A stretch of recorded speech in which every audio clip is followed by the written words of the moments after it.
For some odd reason, a man decided to purchase a bulldozer at a farm auction, with little to no comprehension of the operating condition. Alright, so we're making progress here on the old Caterpillar D4 tractor. We got the pony motor to crank over, which is good. First thing we found wrong was one of the fuel lines was severed. So I've got a temporary boat tank set up on top of the tractor, and that's providing adequate fuel to the carburetor. So we've got the carburetor, getting fuel. We've got the pony motor running. The pony motor is not happy. It definitely needs some love maybe on the carburetor. Things are looking good. I'm gonna go ahead and try it again. We're still trying to get this diesel engine to fire off. It's blowing some white smoke, so that's a positive as well. Let's see what happens. So Teddy, stand back just a little bit.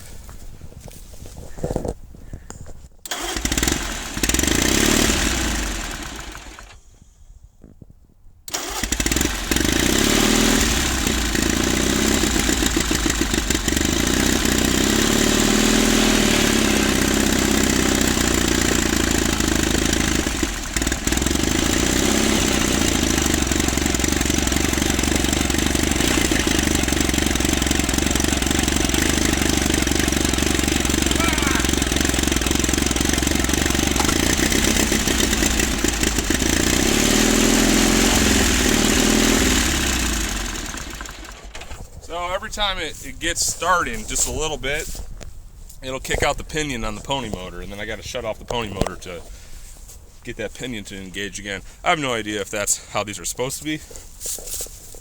We're kind of just winging it on YouTube theory right now, right, Teddy? Yeah. All right, so let's try again.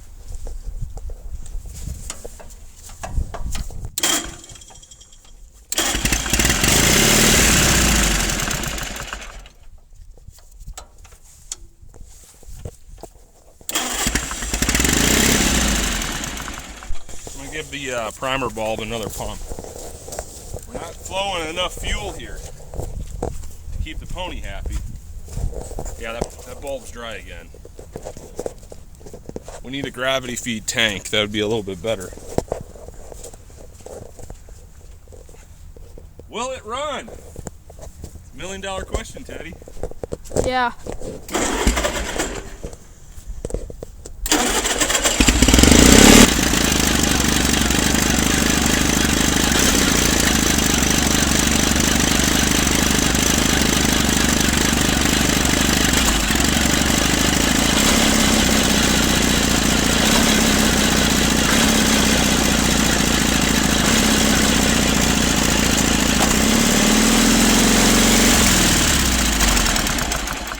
Closer, making progress. Yeah.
So we're going to give it another start now that the fluids and the radiator are good. We've cleaned up our area. I'm going to get the pony to start again. Hopefully the diesel starts again. I'm going to move the jump pack out of the way, and then I'm going to try to drive it. So usually you film the person that you're that's talking. Yeah. Then I'm going to try to drive it. So let's see what happens from here, guys. Yep. We're doing good.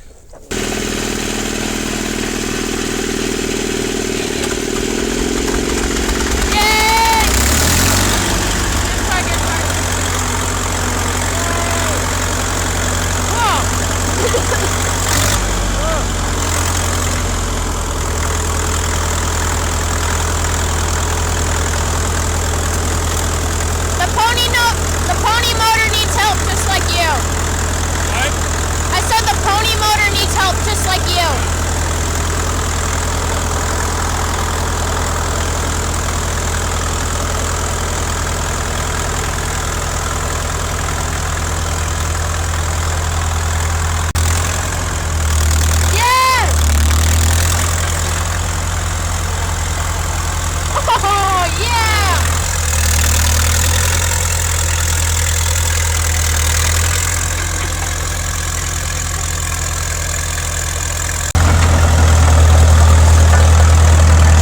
Get run over here. I'm just gonna follow behind him.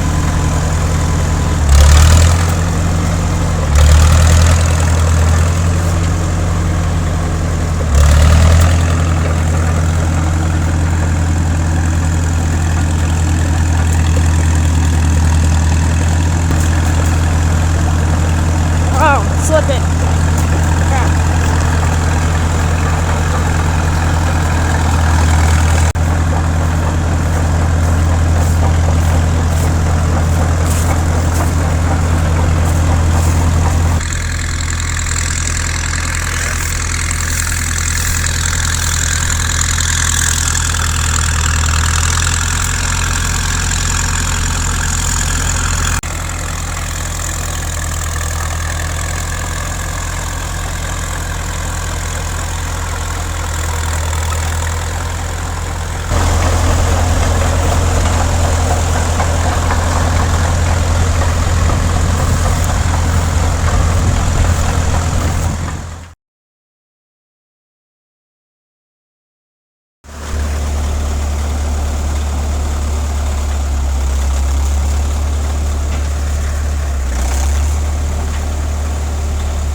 This dude is doing this.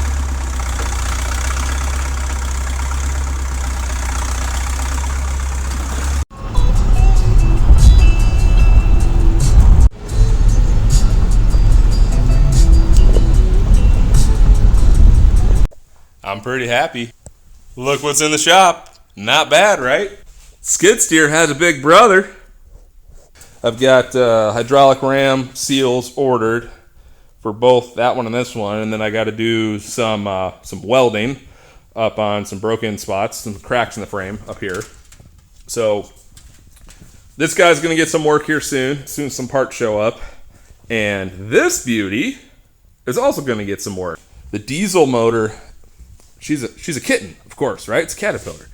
It runs really good. So I took the power washer to it. I got this thing cleaned up. I knocked off the heavy grease, the heavy dirt, so I can kind of see what I'm working with. This was a nasty mess up here in the seat area, all kinds of dirt and debris. So this area's been cleaned up. I can work on it. I can get underneath it. I got it up on some blocks.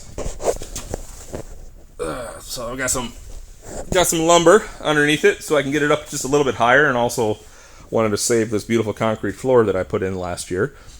The first thing I'm going to do is I'm going to take a look at the Bendix on the starter. So I'm not a cat guy. I don't know a lot about these machines, but I believe this cover comes off. I could be wrong, but somewhere in there's an adjustment on a flyweight. So the biggest problem with starting this tractor right now is getting the pony to rev up high enough, at the same time getting the diesel to rev up high enough so it could fire off. So what's happening is the Bendix on that starter mechanism is kicking out too early. It's supposed to kick out when the diesel motor starts running.